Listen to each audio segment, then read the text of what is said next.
Hi, Aisha. Hi, I realized, okay, this is my purpose in life. Yeah. Can you imagine saying I opened my first studio and the first guest was he has been treating me like his own child. You are the great Prem Nasir's granddaughter. Notice the name Zaria. Moving on to another person, Okay. the maestro A.R. Rahman. Okay. Wow. So, can you what brought you into this journey? Rolling. Second camera rolling. Audio rolling. Action. Assalamu alaikum wa rahmatullahi wa barakatuh. Walaikum assalam wa rahmatullahi wa barakatuh. Aisha, it's so happy to be back with you again. I think we did a session during COVID many years back. Yeah, we did one online. It was such a beautiful experience. Yes, great. It was on Islamic songs and my teens really loved it. Oh, thank you so much. Yeah, okay. Thank you. Okay, see, it's a very great honor for me to be with you today. Okay. So, first, let me congratulate you on the, launch of this beautiful studio. Thank you so much. I noticed the name Zaria. Is there something unusual behind this name?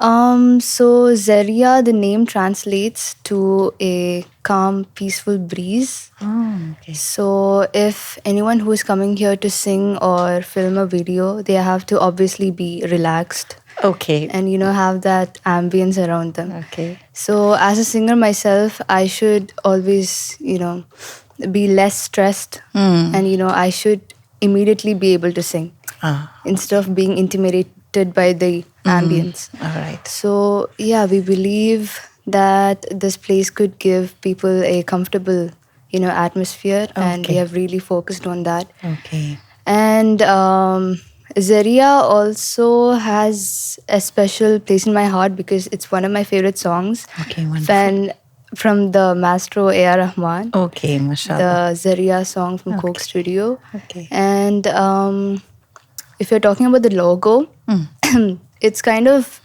mixed with both calligraphy and modern style. Yes, I noticed the And- dots and the. Yeah, Yeah. and then there's this vinyl thing. So it denotes that this is more of a musical thing. Yeah. So yeah. And I think it has a spiritual touch to it, when the calligraphy came into it. Yeah? Yeah. Yeah. That authentic touch. Yeah. So I've noticed that you've followed the spiritic genre of singing. Yeah? Yes. Spiritual songs, devotional songs. So can you, what brought you into this journey? Who were your key mentors? Sami Yusuf Okay. has played a huge role in shaping my journey. Okay. He is someone, so when I was young, I didn't really understand the depth of spiritual songs because obviously I was young and I wouldn't, sing within the meaning of the song. Like, I would only sing so that my followers feel happy. Okay. And yeah, so Sami Yusuf, I think around 2018, I got picked by my friends. They were like, why are you singing in spiritual songs? Why can't you go for some other Oh, okay. kind of songs? Okay. And so I think that's when Sami Yusuf released his this beautiful album called the Sami EP. Oh, okay. And so ever since I started listening to those songs, I just, I felt really healed. That was the first time music was healing me. Okay. So- That's wonderful. Yeah. So it kind of made me feel like the spirituality concept that I chose was the best thing that I did. Okay. And And I think it's enriching you. I know, because when we listen to you, we also feel that peace, Yeah. and that, that closeness to the divine. So Yeah. that is really wonderful. Well, I think you also, some other key composers also contacted you, yeah, in your journey, like Salim Merchant and A.R. Rahman. And, what was your experience with, interacting with all of them? Did you learn a lot from them?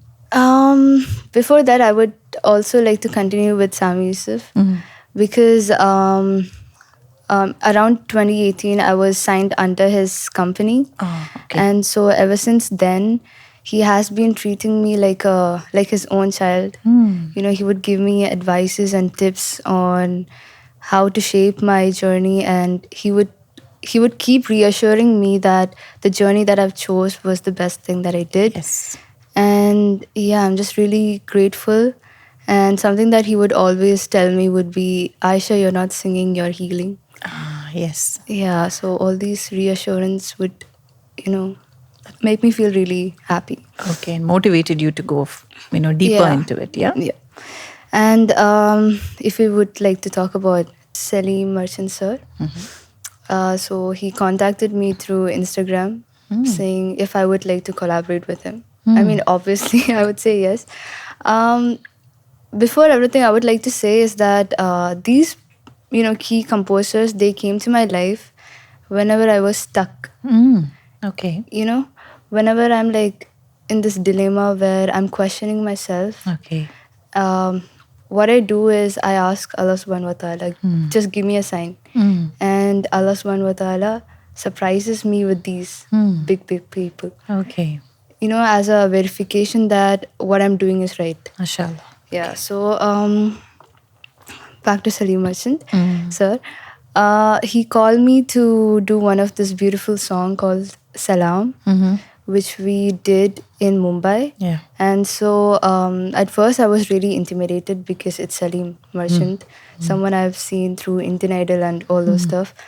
And he was kind enough to, look after me, the whole crew. I had bouncers next to me. So as a small artist, it was just too much. Okay. I was on cloud 9. Okay, nice. And during the recording, he would sit with me till 2 in the morning and correct whatever I'm singing. And it was such a huge experience. Okay. Moving on to another person, Okay. the maestro A.R. Rahman. Okay. Wow. So A.R. Rahman is the person who made me like music. Okay. And I remember when I was around 6 years old, we went to this concert that was held in Dubai. And there was this song called Nadan Parinde from the movie Rockstar. Okay. And that song made me fall intensely in love with him, Okay. with his music. Okay. And ever since then, I was like, I should be at least in the same room as A.R. Rahman. Okay. So I've been dreaming since when I was 6 All years old. right. That's great. Yeah, and I think you have reached. I think you got a chance, isn't it? You have many chances. yeah. I mean, you can't really expect what is going to happen to you. Yeah. And recently, I mean, can you imagine saying I opened my first studio and the first guest was A.R. Rahman sir? Yeah, that's what. Yeah, it's such a huge, blessing from Allah It's a subhanahu wa blessing. ta'ala. Yes, it is truly a blessing. Yes. Yeah. Because Allah brings, a connection between special people. Allah connects the dots. So, it was really gratifying for us to see that, he visited your studio like that. We were also very thrilled and happy for you and for your family. And one thing that I always, feel is like, to perfect something, you need a lot of commitment and hard work. Right. So it's not easy. Yeah. So were there times when you really felt like, any frustrated or fears or anxieties that you couldn't live up to your own standards or something like that? As a teenage girl, I've felt so many times where I questioned myself and I felt really stuck. And since this whole concept, I mean, when I first started, I didn't really like to sing. I only sang because I liked the idea of making the people around me happy. Okay. And so I realized how people were the happiest when I sang for them. All right. Initially, I really liked doing art and stuff like that. And so, my dad, he's really into photography and stuff. And so I became the child of victim. He would film me and then we would post it online just for his friends and family to see. Okay. And gradually, I started gaining attention from people around the world. Okay. And there was this one time when I was like questioning myself and I was like, is this the path to take? Okay. Okay. And I think that was the first time when I checked my comment section. Usually I don't check my comment section because I'm a very sensitive girl. So one hate comment can ruin my day. Okay. And so I think everybody is like that. yeah. Okay. So the first time when I checked that time when I checked my comment section, I filtered out all the hate comments and I saw a lot of positive comments saying that my autistic, one of them says, my autistic child who would only calm down when they listen to my song. Oh, wow. And there were comments from other people who were drug addicts and people who are mentally and physically going through a lot tell me that my music that I sing, no, my songs that I sing heals them. And yeah, for the first time, that's when I realized, okay, this is my purpose in life, Yeah. to sing and to heal people. Okay. And when I realized that, ever since then, my music started healing me as well. Okay, that's fantastic. I think that's a wonderful message that we can take from you, you know. Even the Quran, when we recite, you know, it has a melody and it calms us down and really it shakes our very soul. Some of the qiraat we hear, you know, when the imams recite in the mosque, it really shakes our soul and it connects to our soul. Yeah. So I think your singing does that, you know, it takes us closer to Allah and, you know, to the divine. Yeah? Yes. Yeah, okay. So have you traveled a lot, you know, because I mean, I've heard your songs in so many different languages. Yeah. So I'm assuming that you may have traveled to many places.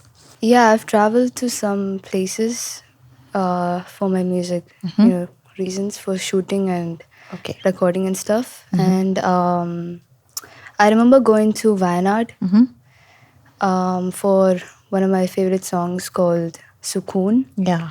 And I still remember waking up at like 5 in the morning to go at the top of the mountain, at the edge of the mountain at 5 in the morning. Okay. And that's when I realized I had this fear of heights. Oh, okay. Yeah, I didn't know it was this bad, but ever since that happened, I have been really scared of heights and stuff. Oh, okay. But that was a really beautiful experience because we had, for the first time, we had like a 50-member team Oh, okay. and full-on scenes and all those stuff. All right. Yeah, it was a really beautiful experience. Good. Then I went to Uzbekistan, where for the first time I met up with my manager. Okay, And nice. yeah, that was a really nice experience, and we Yes. were able to shoot a music video. Okay. And yeah, we went to Mumbai Okay. for the Salam shoot, Yeah. where I met Salim sir and some of these amazing people. And we went to Chennai, where I met up with Sister Khadija Rahman, Okay, wonderful. who is also A.R. Rahman's daughter. Okay. And she was kind enough to sit with us for like over, I don't know, 90 minutes All right. Okay. at 12 in the night, 12 at the night. Really? And yeah, that was also a truly beautiful experience. Oh, I also met my vocal teacher for the first time. Okay. So yeah. Wonderful. Okay. So all your travel experiences taught you something and, you know, gave you new learning experiences, Yes. connected you to people. So that's great. I mean, that's a wonderful, enriching experience. So I noticed that you have 4+ million subscribers. Am I right? Yeah. Okay. I can't believe it. Yeah, and I have read some of the comments where they really, people from other religions, you know, they learn about the concept of Allah and the, you know, our religion of Islam and its peace through your singing, and how they appreciate it through your comments. So I also read in one of your interviews that, you know, you wanted to spread peace and love through your singing. So would you say that, you know, since I'm asking you, since you have 4+ million subscribers, would you say that your aim of spreading peace and love has been achieved? It's really crazy how I have such a huge amount of followers. And I'm truly honored and blessed because of that. But even though I have spread some love and peace, I spread them through covers and stuff, from covers from other artists. Yes. And so this time I would like to focus more on my originals. Oh, that's And fantastic. so people can listen to what I've made. Okay. And yeah, so inshallah, more love and more peace, yes. to be spread. And I think the world is wanting all that now, We are more in a time where we need lots of peace and love to be spread. Yeah, we are in this whole crisis, and I Yeah. hope my music can bring people Inshallah. what they need. Inshallah. So, what would you like to tell to the youth, like as a teen, as someone who's balancing, your passion and your studies, and through all your learning and your experiences, what would you like to tell the youth who look up to you? Obviously, I'm not in a state where I can advise people. I still have a lot more to learn. Okay. But from my previous experience, I would say that obviously it won't be really easy to reach, a certain amount of people. You will have to work hard for everything that you do. Okay. And obviously believe in yourself. There will be time where you make a lot of mistakes, Okay. where you question yourself and be like, why am I doing this, or what am I doing this for? Yeah. And there will be a point of time where no one is there with you.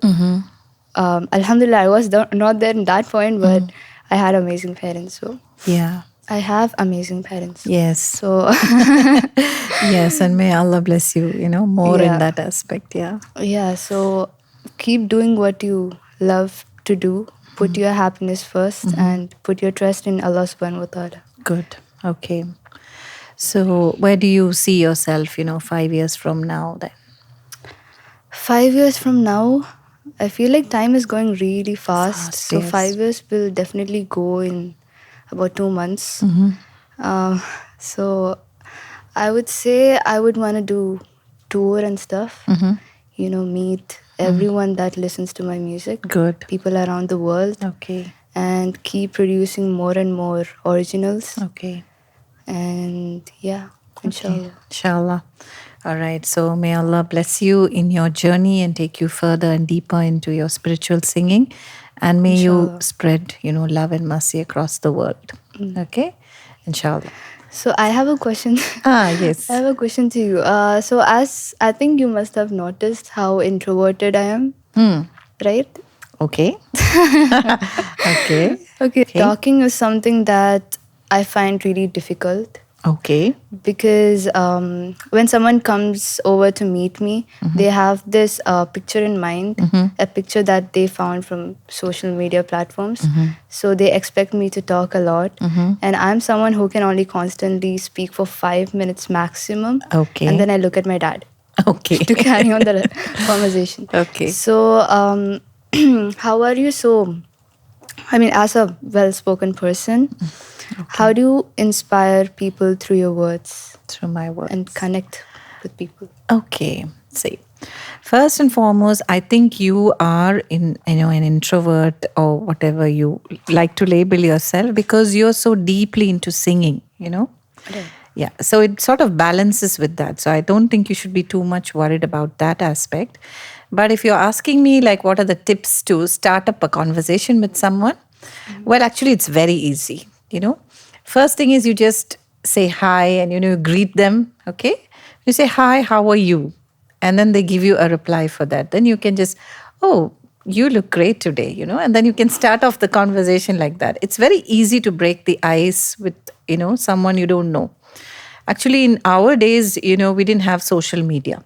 Right. So the only way to, approach someone is to talk to them face to face. So when we travel on buses, on trains, we would immediately strike up a conversation with the family sitting, right opposite to us. But today, if you travel in a train, or a plane, you would have noticed that everyone sits with their phone or their, iPad or their laptop or, So that has actually eaten into this face-to-face communication skill. Right. So you're not alone in this, like I know for a fact, like I have 4 children and 3 of them boys.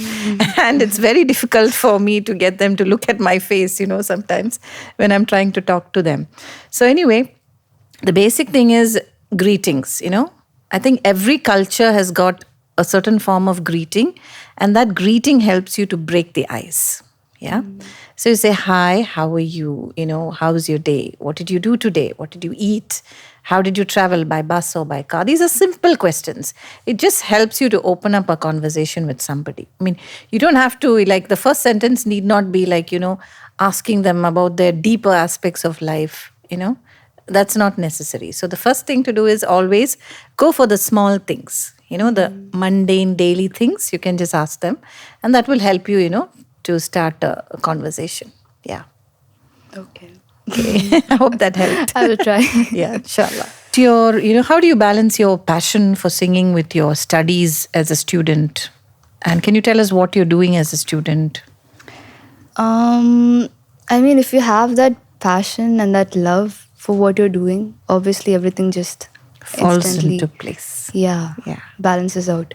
Okay. So when it comes to singing actually chose me. So, so ever since when I was a small kid, I would come back from home. My dad, he would give me a new song, and then I would learn it, and then we would record and post it online. So it was like a daily routine kind of thing. So I've been doing it since when I was 8, 9. Okay. Yeah. So I also put my studies first before everything. Great. And especially during 10th boards and 12th boards, Okay. we would take like a 6-month gap and stuff. Okay. And yeah, I'm also really grateful to my parents for helping me out in this Okay. journey. All right. Nice. You are the great Prem Nasir's granddaughter. Oh. So what kind of role did he play in your life? In our lives, yeah. Well, he was a very good grandfather, a very good, mentor to all of us. And he was very busy with his shooting, so we hardly get him at home. But through many other ways, we were able to study him. Like, I was born and brought up in Chennai, and I spent my entire childhood with him, okay. Until my 12th standard.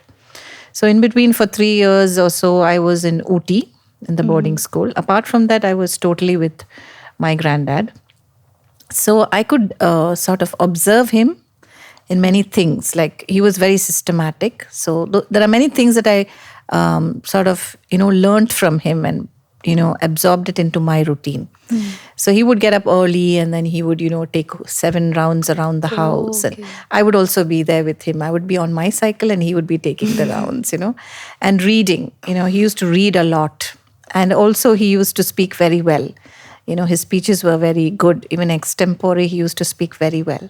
And I used to listen to all his speeches. And when he used to have membership in all the libraries there in Chennai. Okay. So all the first pack of magazines or the first editions would come.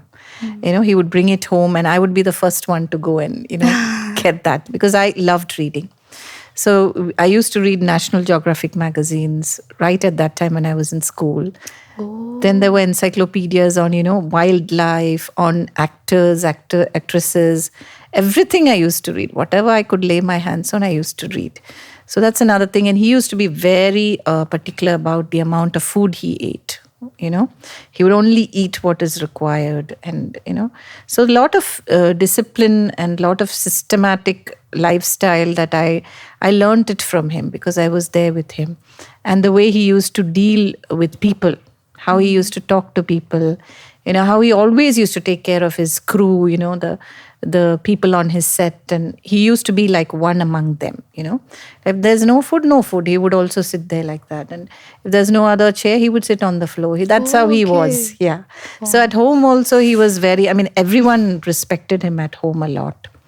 And everyone would stand up and, we call him daddy, so say, oh, daddy came. And so all of us would be, on our, we would be in our most respectful form towards him.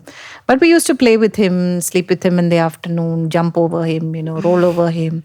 So like that, he was a good grandfather also to us. And in so many ways, I learned a lot from him, yes. So he helped me a lot in that way. But he was very busy. So he was most of the time outside of the house, because of his shooting schedule and all that. So I would say that compared to what other grandchildren may be spending time with their grandfathers, we got a little less of that time. But in that little time, we learned the maximum from him. So that's how I would like to put it. Like, So he's both a family man as well as a yes, phenomenal actor. yes, yeah, yeah. I mean, it was his passion and his choice to follow that. Yeah. So. Thank you. Welcome. Okay, yeah. Remember, there's a Tamil song that you sang, isn't it? Tamil, Fatima Naik. Fatima Naik. Yeah. What was your I mean, how did you manage to, sing a Tamil song? Tamil is a little complex, the language.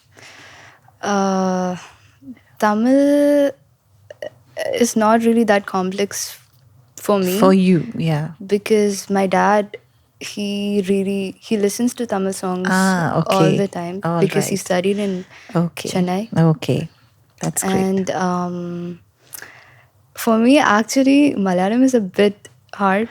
Yes. Mainly because I have this strong dialect. And so Achadi Malayalam is a bit hard. Okay. Yeah. All right. Okay. So that's why that song was very beautiful. Because I can also relate to Tamil because I was born and brought up in Chennai. Right. Yeah. It's great. And what are your other hobbies apart from... what are you studying in university now? I'm doing visual communication design. Okay. Nice. So I remember you said that you like art and you do art, yeah? I do digital art and stuff like that, like graphic designing. Okay. And these days, I asked my dad to get me this digital camera. And so he got me one.